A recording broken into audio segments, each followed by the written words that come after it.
All right, hi everybody. This video is for saxophone and clarinet parents / students. Clarinet and saxophone have a couple of important topics that they need to know about. If you're in 7th and 8th grade and you've been with me for a while, hopefully this isn't new information, but just in case we missed anybody or anyone was confused, this will help you out. And if you're in 6th grade, this may be brand new information to you, so it'd be useful to hear.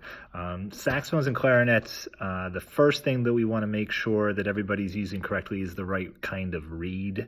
So a reed is the little wooden piece that goes on their mouthpiece that actually vibrates, that makes the sound. All reeds are not created alike, and the reeds that they usually give to elementary school students are that orange box, and it's called a Rico, and it's fine for elementary schools. It works out great. They're cheap and they help them get a sound really quickly, but they don't produce the best sound.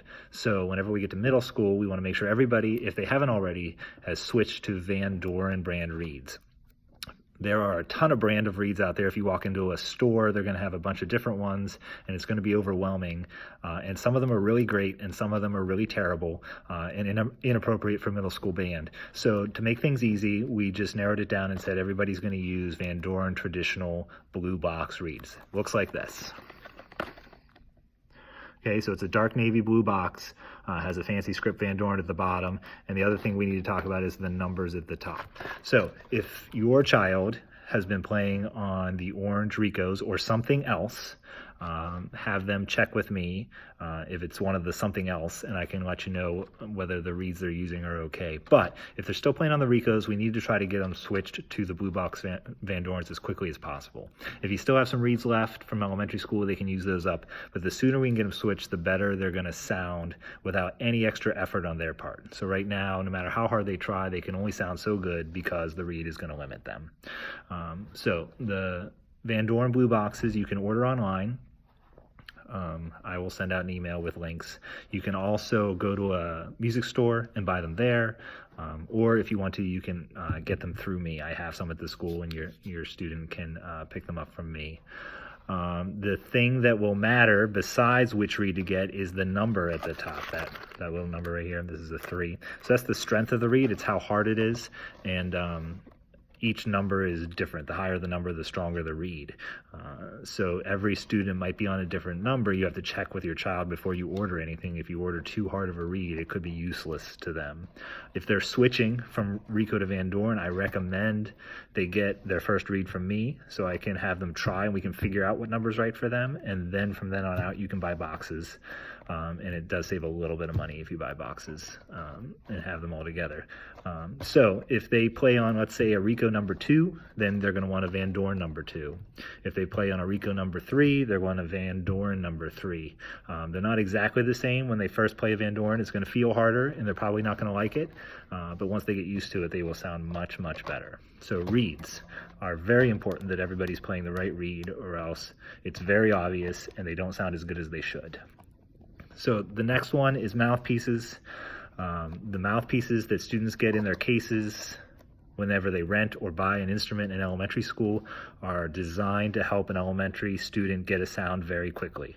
They also are not designed to sound very good. So as soon as possible, we recommend upgrading their mouthpiece. Some students do it right away, and for whatever reason, other students have to hold off and wait a little bit.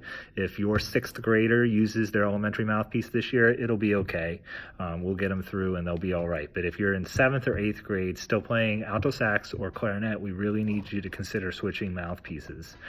This is another one where there's a ton of mouthpieces out there, and just going to a store and saying, I need to buy a new mouthpiece isn't going to help you. So again, I'm going to send out links that'll show you exactly what mouthpiece, and it matters what brand, model, and size mouthpiece you get for your child. The mouthpieces I recommend, the good news is once you have it, it's good forever. So there isn't a middle school mouthpiece and then a high school mouthpiece and then an adult mouthpiece. These are the mouthpieces that no matter what age my student is, these are the mouthpieces I recommend they get. Are there others they could get? Yes. But again, there's a million of them, and it's easy if we just pick one that works well for everybody. So the saxophone one is the Van Doren AL3, and the clarinet one is the Van Doren M15 traditional. Like I said, I will put the information in an email if you would like to purchase those for your student or your child.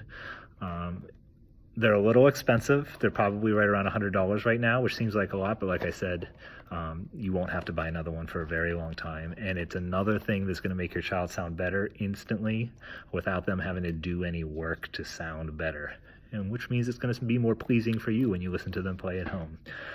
If your child is considering or has been talked to or is discussing switching instruments, for example, saxophones and clarinets, we often need some people to switch to the bigger versions of those instruments like tenor sax, bari sax, bass clarinet. I still recommend upgrading mouthpieces and reeds because they're going to be practicing on their main instrument at home. So if they, let's say, play bari sax for us at school, they'll use their alto sax at home to practice, and they want to get as good a sound as they can every time they play their instrument, so they're used to hearing that high quality sound. So even if they're playing one of the school instruments like tenor sax at school, having a great setup, mouthpiece and reeds on their alto is a great idea. Same goes for clarinet. Speaking of that, if your child comes home and says, Mr. Carey, talk to me about switching instruments, I want to play the tenor sax, or I want to play the bari sax, we provide everything for that except for reeds, because reeds are, disposable, usable. So you don't have to buy a mouthpiece for that instrument. You don't have to buy that instrument. The school will give them a tenor sax, bari sax, or bass clarinet to use at school. We'll give them a mouthpiece to use. It'll be an upgraded mouthpiece, one of the ones I'm recommending for their instruments. We have those for the school instruments. And then all they'll have to do is, as they go through reeds, they'll have to buy reeds just like they would for their main instrument. And all of those instruments, they can practice on their version of the instrument at home. So if your child comes home talking about that, that's kind of the backstory on those. In order to make our band sound good, especially 7th and 8th grade, we have to have those bigger instruments. We can't just have alto sax anymore. We can't just have clarinet anymore. So we have to have some students switch over to those other instruments. So be on the lookout or listening for that if your child talks about that when you come home. So those are the big things for clarinet and saxophone. The only other thing I can think of to recommend to you is if your student says they're having a problem with their instrument, that's very possible that it's true and they didn't do anything wrong. All those pads, the things on the instrument that help the holes close and seal, wear out just like parts on a car. The more you use it, the more they slowly wear out or they get gunk built up on them, and you might have to take the instrument to a repairman to get it cleaned up or get a pad replaced or get a pad leveled. There's a whole bunch of different things that can go wrong with those instruments just through normal wear and tear. So if your child comes home and they're nervous about telling you that their instrument's broken, it might not be that they did anything to break it. It is just worn out a little bit and needs to be tuned up again by a repairman, and I have people I can recommend for that too. So as we start to play more and more, you might be hearing that from your child or as the year progresses. So don't be stressed out. It's just kind of a normal fact of owning one of these instruments. If you rent an instrument, sometimes you signed up for a care package where they'll repair them for free, in which case you'd want to take it back to wherever you rented it from. But if that's not the case, if you own your instrument, you bought it outright, or you didn't get that sort of service through whoever you rented it from, you'll have to just go to a repairman and pay for the repair. All right, so that's it for clarinets and saxes.